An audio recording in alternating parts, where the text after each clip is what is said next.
Hello and welcome to the Strategic Bookkeeper Podcast.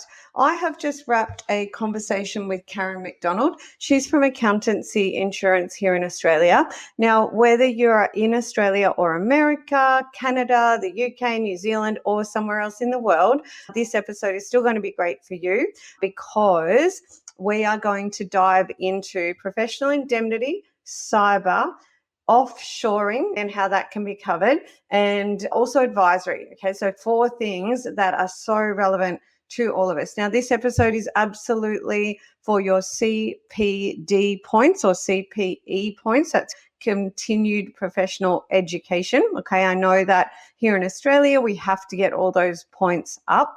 I really found this episode insightful. So I do hope that you listen and let me know what you think. Connect with me via email or socials. I'll see you in the episode. I'm Jeannie Savage, the Strategic Bookkeeper. I've been in practice for 14 years, but more importantly, 5 years in, I achieved a lifestyle practice. This means I scaled my business, could take my hands off the wheel, and draw a nice 6-figure income while being time rich. And that's what I call my dream on my terms. I was recently awarded Women in Finance Innovator of the Year, recognizing my book, my podcast, my program, and my impact globally. The Strategic Bookkeeper is my life's work, and the opportunity to help bookkeepers globally achieve the income and lifestyle that sets them free absolutely fills my cup. Please do connect with me on socials at the Strategic Bookkeepers Way private Facebook group, or shoot me an email, hello@thestrategicbookkeeper.global. Welcome to the podcast, Karen. Hello, good to be here. Thank you for coming on. I am looking forward to today's episode. We were just talking before. I said I often ask questions, but once Accountancy Insurance covers them off for me and my policy is sorted, I always forget the answers to those questions. So before we get started, would you mind telling our beautiful listeners a little bit about who you are, what you do, and anything else in your heart to share? Yeah, so I started with Accountancy Insurance 15, almost 16 years ago. I started the department. I've had a extensive background in insurance when it comes to broking and underwriting. And we specialise in professional indemnity and cyber insurance for accountants, bookkeepers, financial planners, tax agents. That's our specialty area. Fantastic. Yeah, I changed over to Accountancy Insurance some years ago when I probably heard about you through maybe the Australian Bookkeepers Network, something like that. Yeah. And I had insurance with my broker that does my home, and they're wonderful, but you know what it gave me? I felt really good working with a specialist, right? And then I felt more peace of mind with that. You're going to talk my language, and whatever I ask you for, you're going to get it. And I'll feel really confident that then I'm covered. And then the third thing was your prices were really good. Yeah, and I talk about that as well in the podcast as to why we can. Yeah. Okay. All right. That is good, because I was like, they're a specialist. I almost expect them to be more expensive, right? But then I was like, whoa, their prices are great. So I felt like I was getting like the best service at an even better price, which is amazing. So what we want to hear about today, what I'm keen to hear about, I'll let everyone know and then we'll jump into the conversation. So we want to just look at PI, what's going on right now in terms of professional indemnity, because this allows me to go to bed at night knowing that everything is sorted. Then cyber. So that's the next thing that probably always gives me a bit of a tap on the shoulder. So I like to have all my cyber insurance in order. So we're going to look at what's happening there, main probably FAQs. A couple of things I'm really excited about is discussing offshoring. Okay, so what happens with offshoring and insurance? And also advisory, because when I started getting more and more into advisory, I definitely rang Karen and the team and said, look, we're doing coaching, consulting, recruitment, and other things. And what I loved is they were so calm and relaxed and just asked me questions, and it was sorted and covered. So we're going to cover those off. So Karen, if you could get us started with whatever you think is really great to share on the PI landscape right now. Well, I think at the end of the day, we really need to go back to the basics and what is professional indemnity insurance. So therefore, a professional, that's who you are, a bookkeeper. You're not a tradesperson. You're a professional in your field. You have the skills, you have the qualifications, you have the experience in order to give that advice. So a professional indemnity policy is specific to cover that professional for the advice that they give. And if they happen to give incorrect advice and someone acts upon that advice and suffers a financial loss. So it's different to your car insurance where you can, rear end somebody, it's physical, you've got damage. You have a builder who constructs a house incorrectly, and of course it has to be rectified. Yours is based on the advice that you give. Really interesting. Yeah, it's so important. And anything else that you can tell us? I mean, for me, I love having my PI, and I remember years and years ago, like I've been in practice 15 years ago, I probably had it at about $500,000. I think these days it's $1 million. Do you know, I always think we have clients stay with us like 15 years. Our clients are really happy. But whenever a client is not 100% happy, do you know the first thing I think is professional indemnity? Because you just never know. And I always have this feeling, I'm like, Jeannie, you're covered, you've got your PI insurance, because someone can have a go at you even when it's not your fault, right? Yeah. So is there anything in particular that you're seeing in PI or that bookkeepers don't know, or whether they're underinsured or that kind of thing? But all I can say is that most advice where it goes wrong is because there's not enough file notes. Okay, so you can get down to it. He said, she said. And what you really need is you need those file notes to back up that advice that you've given. So file notes are going to be the one thing that if it does get investigated by an insurance company, the solicitor is going to ask the first thing, what are the file notes? I want to see those.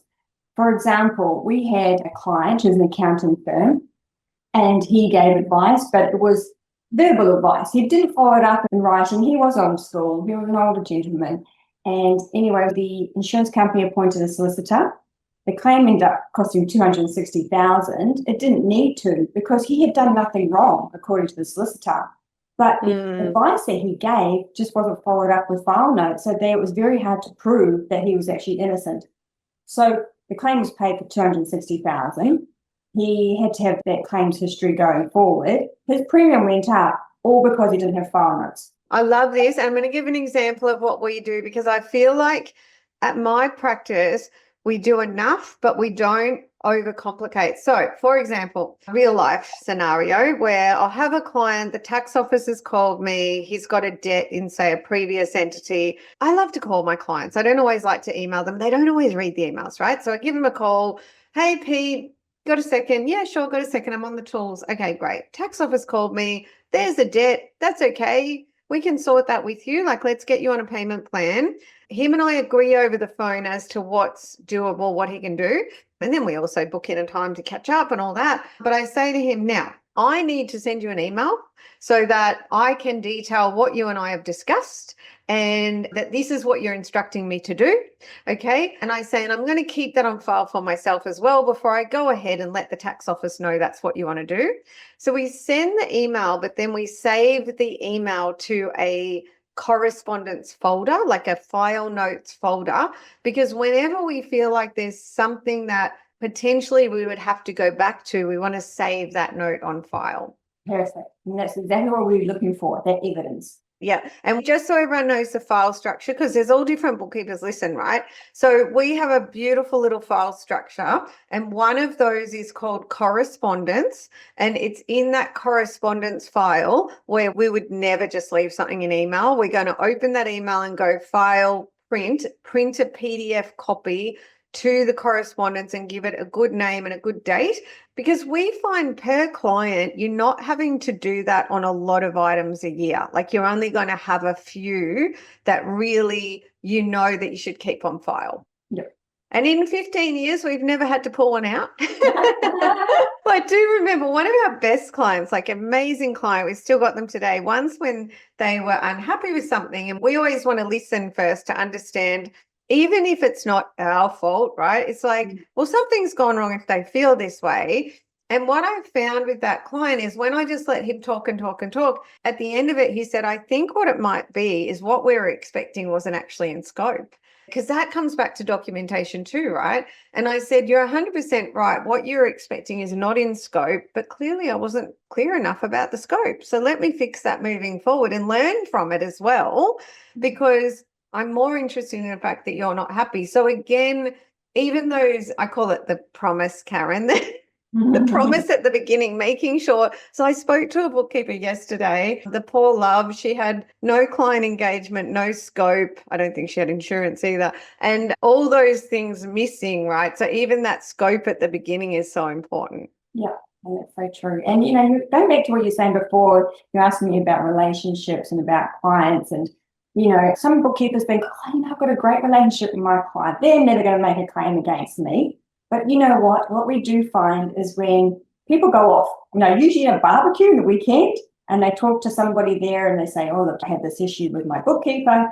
Everyone starts talking, you can actually claim against them, they have insurance for that, you should talk to this solicitor. So relationships are important, but at the end of the day, if someone has suffered a loss, that relationship is gone. For example, like we find with professional indemnity claims, it's very much driven by the economy. So in a robust economy, we see less claims, but when there's an economy downturn, we see a blame game. So claimants are always looking to blame somebody for their business failing. And who do they point the finger at? Accountants, bookkeepers, solicitors. It's never we find that management. Yeah, it's always going to be blame somebody else.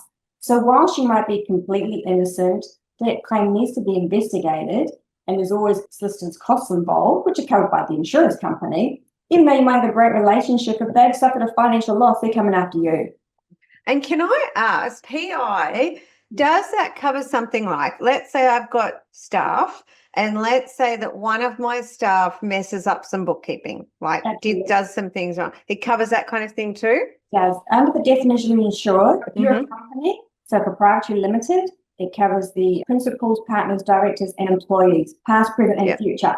Yeah, okay. Because, I once had a beautiful staff member, we're still friends to this day, and she had a benign tumor pressing on her thyroid that affected her brain function. And I had this thing at the time where I went, that wasn't in my HR manual. I can tell you that much, right?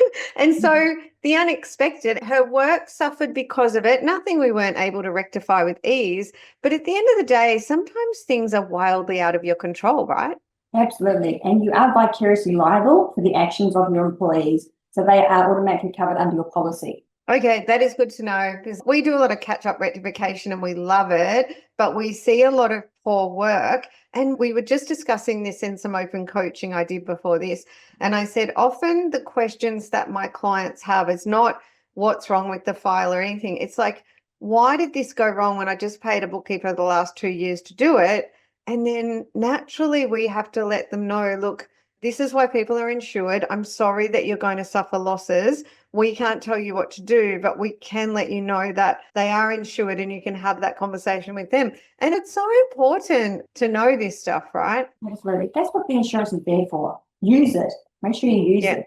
If you're not too sure, don't ask us. Yeah. Okay. All right. And then the next one with the cyber insurance, years and years ago, we created a really lovely, it's like a 1-page or so document. We give it to everyone inside my tribe, and it helps clients understand. I call it why we're nosy. Like, why do we want all your documents, and why do we want you to make sure everything in the bank account is correct? These days, even those subscriptions they don't know they subscribe to, and all this terrible cyber fraud. I've personally had my identity compromised, and I'm so careful, right? I've had a bank account opened in my name that I didn't know. I remember the minute I found it on an Equifax. So no matter how careful you are, this can happen to you. Are you finding most bookkeepers pick up cyber as well?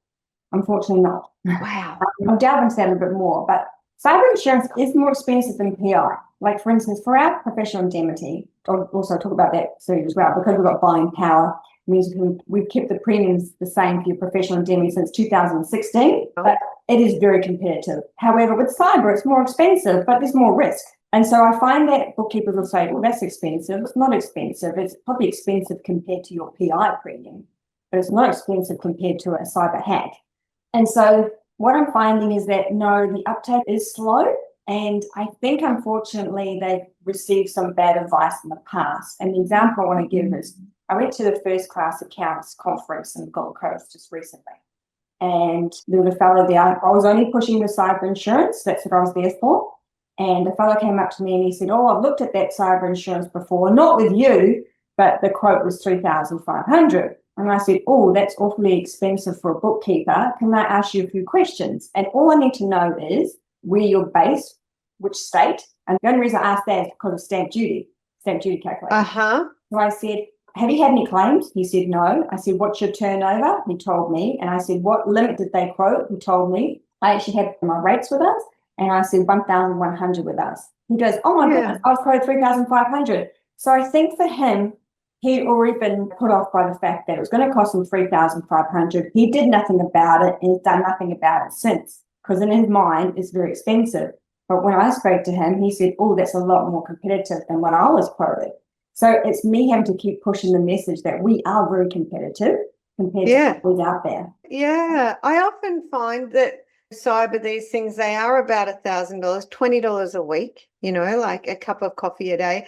I'm going to tell everyone listening, for me, cyber is easily as important as PI. I am shocked that it's not taken up. I would wake up bolt upright in the night if I didn't have cyber insurance. This cyber crime it's not if, it's when. It will happen to you at some point in some way. You hope that it won't impact your clients, but it should be compulsory. I'm just like, wow, everybody must get cyber insurance. And if you're not using accountancy insurance, you absolutely should be. And if you've got questions about cyber, reach out. Ask Karen, or even ask me in the forums, ask other people in the forums, okay? Because cyber is so critically important.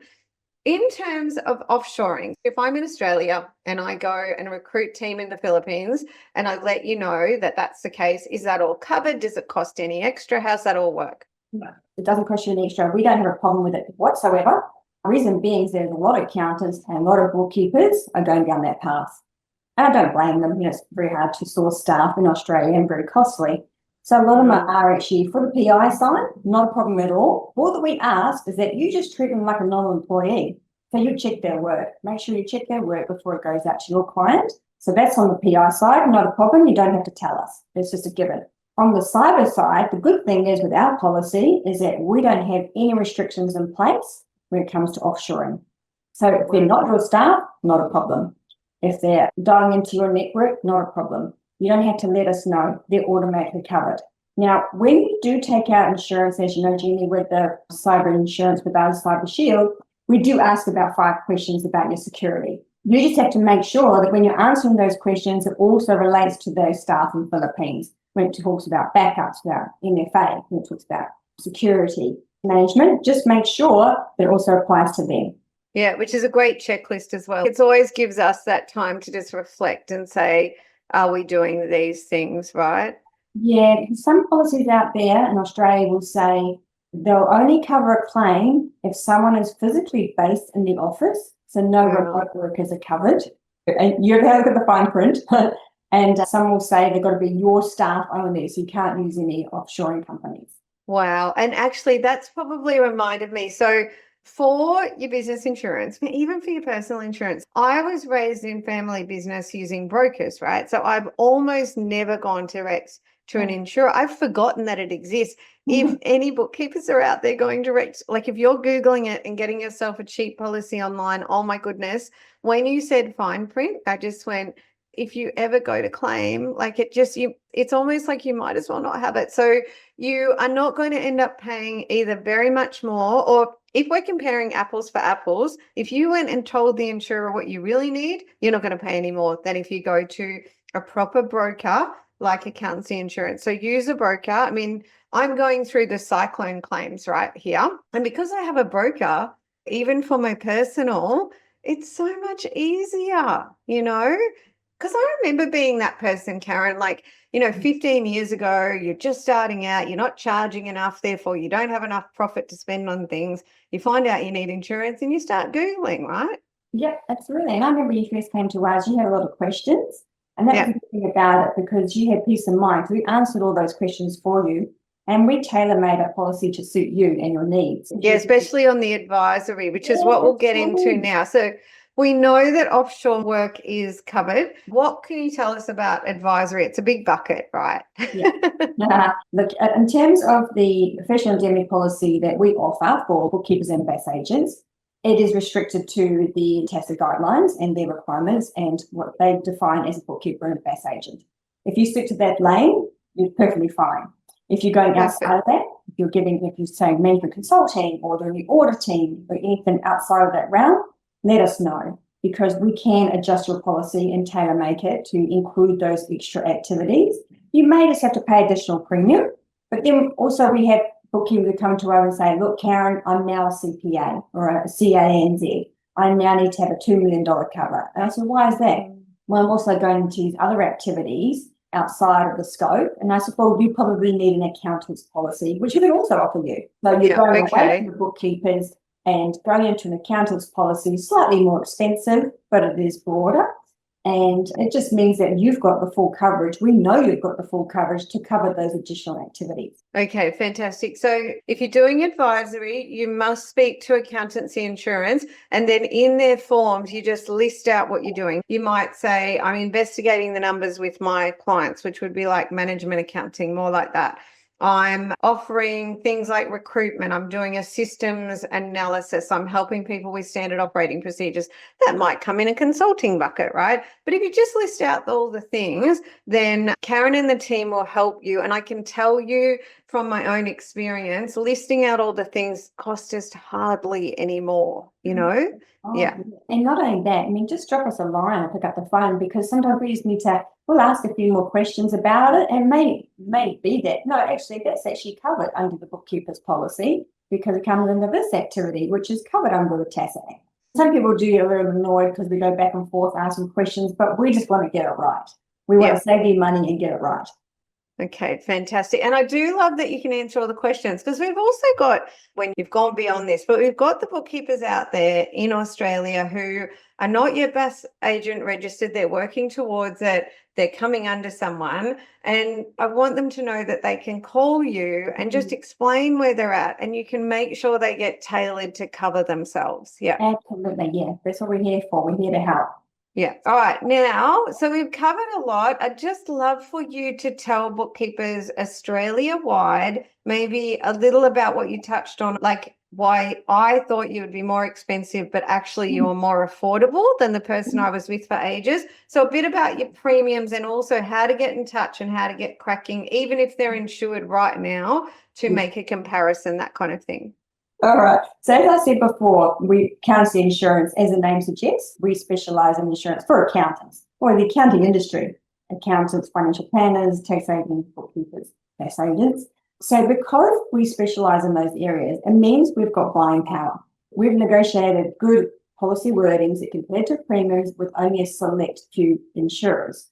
So we're not a traditional insurance broker who deals with 20 insurance companies. We only deal with, I think it's 4 in total. But we do have a scheme in place for PI, for bookkeepers, with one insurer, and we also have a scheme in place with one insurer for cyber.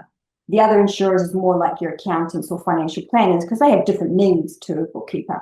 So we also are aligned with First Class Accounts. We're also aligned with Australian Bookkeepers Network. So because of that, the insurance companies that we deal with, they love that we've got those relationships in place, which means we've got that constant income stream coming in on those referrals from our bookkeepers and BAS agents. And so because of that, like I said, buying power means we can keep the premiums low and negotiate broad policy wordings. And like I said before, we haven't amended our premiums for bookkeepers and BAS agents since 2016. So the minimum premium is $140 a year. That's for $1 million cover. So wow. Yeah, so $140 plus your GST and stamp duty. We can't avoid taxes. And with the cyber, we just had a reduction in premiums of 5%. So you'll get to see that as well, Jeannie, when your policy falls due for renewal. So even though we're seeing a lot of cyber claims at the moment, we're bringing the premiums down. And then, like I said, because of our relationships and buying power, and it's our niche area. So if someone comes to us and they're an architect or an engineer, we can't help them because that's not our field. We stick to our thing. That's amazing. I didn't really know all those things. That's been really, really helpful. I just can't imagine that why 100% of our Aussie bookkeepers wouldn't be going to you as well. We've got you in our little black book, which is we're very grateful for, because it really helps them to be able to reach out and get everything sorted with you, and they absolutely love it as well. So I think that is about a wrap. Thank you so much for coming on and sharing all of that. It's been really informative for me as well. Oh, thank you. It's been great. Thank you. Thanks for the opportunity. Okay, my friend, now it is time to take action. So What are you going to do with what you learned today? The way I see it, you've got two options. You can go it alone to try and save some money, or you can back yourself and go for it and join my tribe. And let me tell you, we are knocking it out of the ballpark. That's not a sales pitch. That is me serving you, dare I say, courageously. To find success, I 100% know you need the mechanics, which is like the keys to the kingdom, but you also need to get your mindset right and be super productive. And these are all things I help you with inside the program. I could go on about this forever because I really want this for you. Have a prosperous week, and I'll see you in the next episode.